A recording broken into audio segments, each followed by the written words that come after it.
For many years, Mike Trout was considered the best baseball player in the world. Today, Shohei Ohtani has that title. The two have combined for 4 American League MVP awards, and Ohtani looks like a no-brainer to win the award this year. You would think when a team has 2 of the best players in the world, they'd be a contender, right? It's been the exact opposite for the Angels. Trout's only been to the playoffs once, and Ohtani has never made the playoffs even once in the 6 years since he came to the Angels from Japan. How have the Angels wasted these 2 generational talents for so many years? The Angels have never developed a productive farm system to build talent from within. They haven't put enough of their resources into the pitching staff, and they have relied too heavily on free agency, where they have turned a risky and unreliable strategy into a rolling train wreck. Mike Trout is the only superstar the Angels developed through their farm system in the last decade. Look at the contrast with the Astros, who are such a well-oiled machine because they're so great at developing their prospects that everyone is replaceable, something I've talked about before. Or look at the Atlanta Braves, who have the best record in Major League Baseball right now. Ronald Acuna, Ozzie Albies, Austin Riley, Max Fried, Michael Harris, all those guys were developed through the Braves farm system, and we can even look at their team that won the World Series 2 seasons ago, which all of these guys were part of, other than Michael Harris. Acuna was injured though. Freddie Freeman was also a homegrown star in that team. When the Yankees had their dynasty from 1996 to 2000, they developed the core of that team through the farm system. Some additional pieces were brought in through trades, but Derek Jeter, Mariano Rivera, Bernie Williams, Jorge Posada, and Andy Pettitte were all developed through the farm system. Gene Michael was the architect, by the way, not Brian Cashman. The Angels are not strapped for cash. They could have built a productive farm system, but they instead became enamored with the free agency and trade route to building talent. Plenty of their free agent signings seemed to make sense at the time, but didn't pan out. That's partly because free agency is just an unreliable way to build the bulk of a team around, and it often doesn't work as well as planned for any team, but the Angels have turned disastrous signings into a form of art. Let's start with 2011, the year Mike Trout made his Major League debut. Trout only played 40 games and put up subpar numbers at the age of 19. The Angels were 86-76, and even though Trout didn't stand out in those 40 games, they knew he had a bright future. Unfortunately, this was also the year that the Angels began to display their absolute ineptitude with free agent signings and trades. Before that season, the Angels acquired Vernon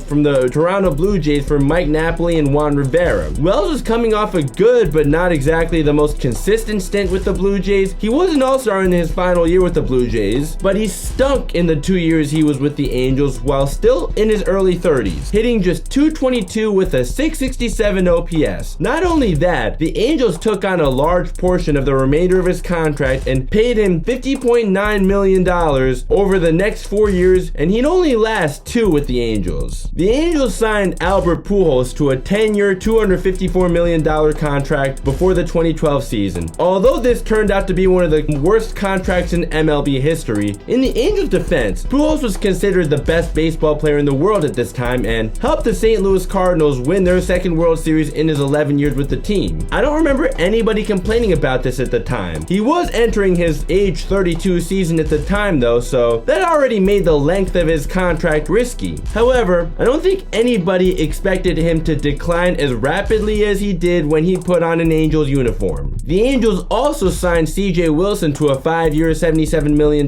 deal to try to bolster their pitching after he finished the 2011 season with a .294 ERA and 206 strikeouts. Wilson also had a high whip though, so perhaps there were red flags that his .294 ERA was not sustainable in the long run. Pujols still put up fine numbers in his first year with the team with 37 home runs and 99 RBIs while putting up a slash line of .285, .345, .516. Not on par with what he did with the Cardinals for so many years, but that's still not bad. However, that would be the best he'd ever do with the Angels. CJ Wilson had a great first half but a horrible second half, and the Angels finished the year 89-73, while Mike Trout had a good enough rookie season to win AL Rookie of the Year. The Angels had a really good offense that year, but their pitching outside of Jared Weaver was bad. The following season, the Angels traded for Jason Vargas, who's only ever been a middle of the rotation situation pitcher at best. They also signed former left-handed Texas Rangers slugger Josh Hamilton to a 5-year, $125 million deal. Hamilton was coming off a great 5-year stint in Texas, but his move to the Angels turned out to be a colossal disaster. There were red flags. The Rangers lost 5 of their last 6 games the year before the Angels signed Hamilton, lost a wild card game in which Hamilton was 0 for 4 in. Perhaps the biggest red flag was Josh Hamilton. Even though he had great overall numbers with the Rangers in his final season with the team, he had a much higher strikeout rate than ever before at the time that year. But I don't think many people thought that the Angels would regret signing Hamilton based on the success he had for most of his time in Texas. The Angels would finish the 2013 season 78-84 despite Mike Trout putting up a stellar season, while Hamilton and Pujols were playing well below their standards. Mike Trout was the only guy who played at least 130 games who was even decent offensively. Mark Trumbo put up great power numbers but was also an absolute strikeout machine. CJ Wilson had a solid year though, but outside of him and Jared Weaver, the Angels starting pitching was bad and the bullpen was amongst the worst in Major League Baseball. In 2014, even though Josh Hamilton was derailed by injuries and Pujols was suddenly on the decline, the Angels still made the playoffs for the first and only time since Mike Trout debuted, and they got swept by the eventual American League champion Kansas City Royals. This would be the year Trout would win his first American League MVP award. That was the one season throughout these years where the Angels pitching was even decent. Before the 2015 season started, while Hamilton was recovering from shoulder surgery, he suffered a relapse with cocaine and alcohol. It was his addiction that delayed his Major League debut until he was 26 years old, 7 years after he was drafted. Although Hamilton could not be suspended because his voluntary admission to Major League Baseball was not a violation of the drug policy, Arte Moreno decided he did not want Hamilton back on the team and traded him back to the Rangers. In 2 seasons with the Angels, Hamilton hit 31 home runs and 123 RBIs in 240 games, hitting .255 with a .316 on-base percentage and .426 slugging percentage, adding up to an OPS of 741, making him one of the worst contracts in MLB history, as the Angels still paid him over $68 million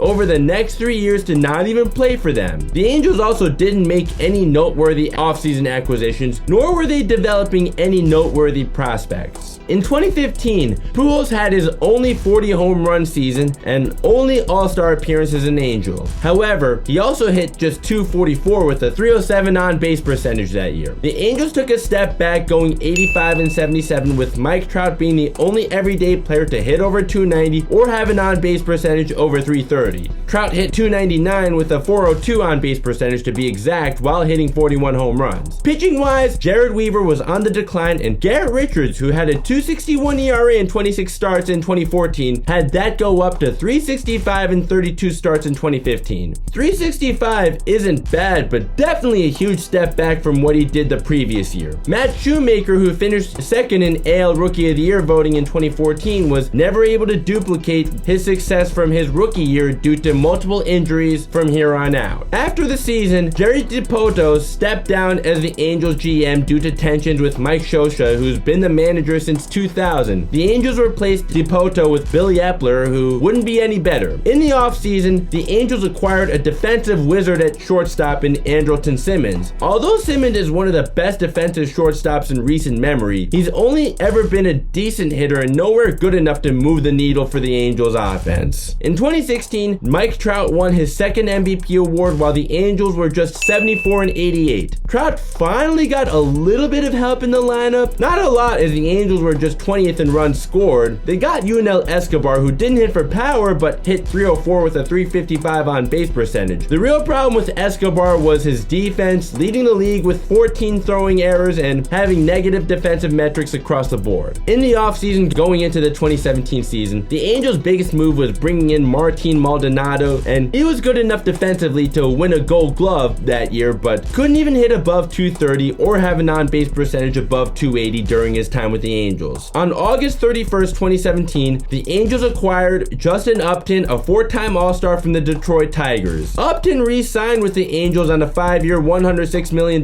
deal, but unfortunately, he would see his career die in Anaheim. In 2018, the Angels signed Shohei Ohtani to bolster both their offense and pitching, doing what hasn't been done since Babe Ruth. Plus, he was only 23 years old at the time he joined the Angels. As we know, this has worked out, but an offseason signing that year that didn't? Zack Cozart. Coming off an all-star season with the Reds where he hit .297 with a .385 on-base percentage and a .548 slugging percentage, adding up to a .933 OPS, and also had a WRC plus of 139, the Angels signed him to a 3-year, $38 million deal. Cozart would be derailed by injuries and only played a total of 96 games as an Angel in 2 seasons and was absolutely atrocious when he did play. He had the biggest red flags out of all the bad signings the Angels had because Cozart only played more than 140 games twice in Cincinnati and was never that impressive outside of 2017. In 2018, while Mike Trout still put up monstrous numbers, 39 home runs while hitting .312 with an on-base percentage of .460 and a slugging percentage of .628, giving him an OPS of 1.088 while also stealing 24 bases and leading the league in walks with 122 for the 3rd time in his career, Trout was second in MVP voting. Ohtani won AL Rookie of the Year after hitting 22 home runs, 61 RBIs, stealing 10 bases, and hitting .285 with a .361 on-base percentage and .564 slugging percentage, adding up to a .925 OPS and having a WRC plus of 149. He also started 10 games as a pitcher and posted a .331 ERA and struck out 63 batters, giving him a near 30% K rate. Ohtani also had a grade 2 UCL sprain which required Tommy John surgery and limited him to just hitting until 2020. In spite of Trout and Ohtani's success, the Angels finished 80-82 and once again missed the playoffs. Justin Upton had an above average year at the plate in 145 games in 2018, but this would be the last time he'd ever play 90 games in a season and would put up piss poor numbers in the next 3 seasons in the few games he did play. Upton couldn't make up for his piss poor hitting in left field either. Andrelton Simmons put up decent offensive numbers, but everybody else hit poorly. Yeah, Cole Calhoun hit 33 home runs, but also while hitting .232 and striking out more than 25% of the time he was up. Pitching wise, as usual, they were not good. In the offseason, the Angels tried to address their pitching by signing Matt Harvey to a 1-year, $11 million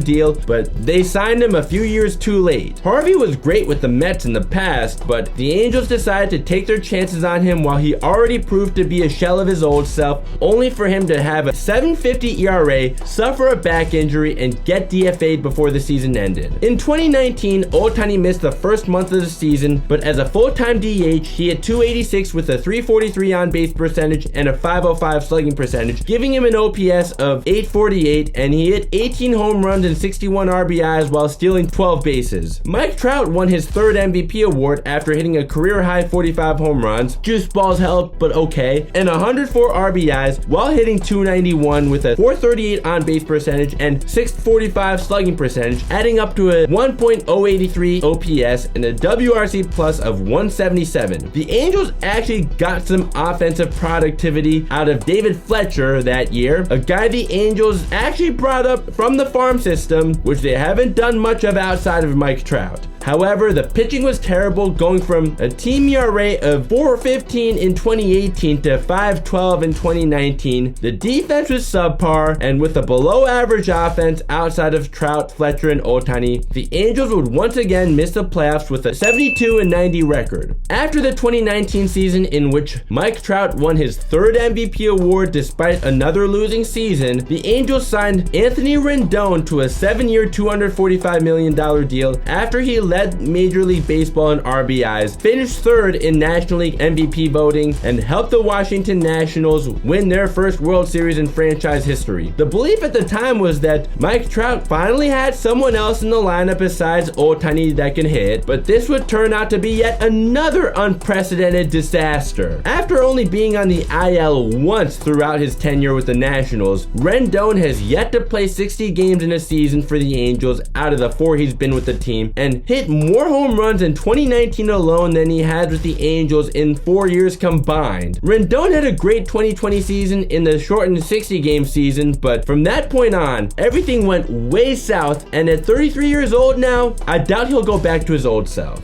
The Angels also hired Joe Maddon to manage the team. Maddon was the manager of the Tampa Bay Rays when they made it out of the depths of baseball hell in 2008 and managed the Cubs in 2016 when they broke the curse, so there was hope with a manager of his resume, yet even that didn't work out. However, the Angels still didn't do nearly enough to address their horrible pitching. All they did was bring in Dylan Bundy, who was a one-year wonder in a short season, and Julio Teheran from the Braves.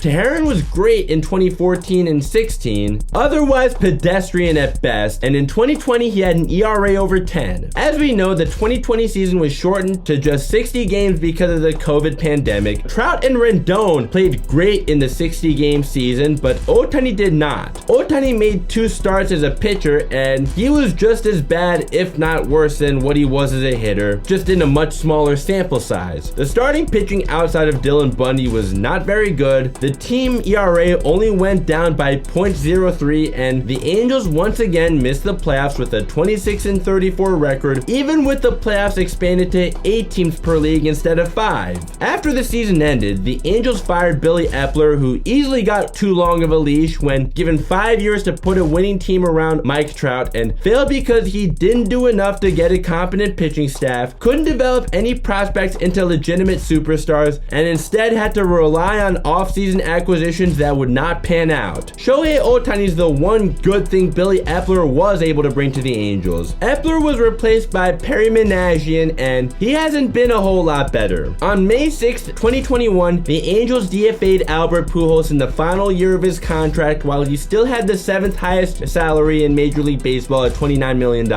In 10 years with the Angels, Pujols hit .256 with a .311 on-base percentage and .447 slugging percentage while hitting 222 home runs and 783 RBIs in 1,181 games. Not even close to the .328 average, .421 on-base percentage, and .617 slugging percentage with the 445 home runs and 1,329 RBIs that he put up while playing 1,705 games in 11 years with the Cardinals. In 2021, Trout and Ohtani were not the Angels' only all-stars. Jared Walsh joined them too. However, out of nowhere, Walsh's production absolutely plummeted after 2021. Trout was limited to just 36 games though, so in what was quite a plot twist, someone not named Mike Trout was named the AL MVP while playing for the Angels. That guy was Shohei Ohtani after he hit 46 home runs, 100 RBIs, and stole 26 bases while hitting .257 with a .372 on-base percentage, .592 slugging percentage, and had a WRC plus of 151. On the mound, Ohtani went 9-2 with a .318 ERA, 1.09 WHIP, and 156 strikeouts, giving him a 29.3 K rate in 23 starts. The Angels still once again missed the playoffs while hardly getting any production out of anyone else besides Raisel Iglesias. David Fletcher's success from 2019 and 20 didn't last, nor did Dylan Bundy's 2020 success, as both would come back down to earth in the following years. In November of 2021, the Angels at least tried to address their pitching by signing Noah Syndergaard from the Mets on a 1-year $21 million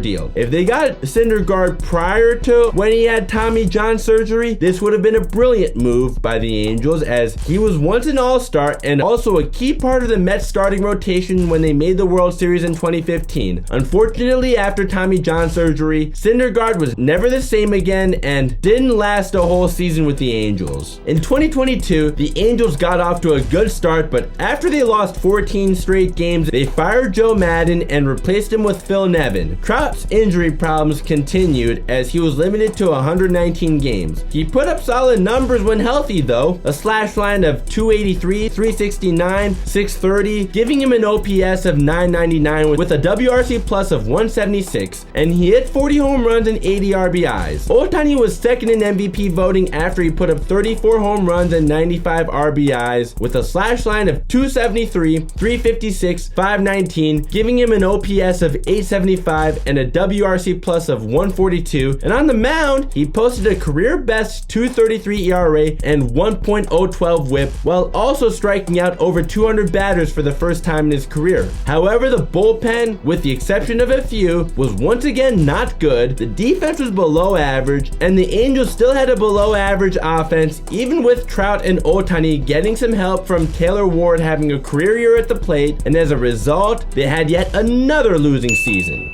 This year, with the additions of Gio Urshela and Brandon Drury, the Angels got off to a decent start, but then Mike Trout got injured again, and despite Ohtani being on track to win the AL MVP by a landslide this year, while not only hitting 42 home runs before September, but also being the Angels' ace, the Angels are finding themselves below 500 once again. It's not just Trout's injury that has the Angels below 500 again, it's also because once again the Angels failed to put together a decent pitching staff outside of Ohtani and a couple bullpen arms, and Drury, who was decent in the first half, has seen his production completely fall off. Well, at least the Angels pitching staff looked like they were the Braves of the 90s with Greg Maddux, Tom Glavine, and John Smoltz against my Yankees, but that's really because my team's offense is that bad, not because the Angels pitching is any good. The Angels haven't been a great defensive team either. With the team currently out of the playoff picture, and with Shohei Ohtani becoming a free agent at the end of this season, they could lose him all for nothing, but could have traded him for a massive haul of prospects, something that, as I've said in this video, they have not developed any into a superstar outside of Mike Trout in the last decade. So there is never any guarantee that a big free agent signing will actually pan out, but I don't think any team has turned not panning out into an art form the way the Angels have. With all these bad free agent signings and trades, the team has neglected the much more reliable and less expensive farm system route to building a winning team. As a result, they've completely wasted two of the greatest talents we've ever seen play the game of baseball. That's where I'll wrap this up. If you enjoyed the video, a like would be much appreciated. Please be sure to consider subscribing and turning on notifications so you never miss another video. I'd love to have you as part of the team. Links to my social media are down below. Is there anything you think the Angels could have done differently that I didn't mention? Do you think Shohei Ohtani is leaving or staying when he hits free agency? Please let me know in the comments what you think about that too. If you would like to see my most recent video or the one that YouTube recommends, both are up above. Thank you so much for watching, and I'll see you in the next video. Peace.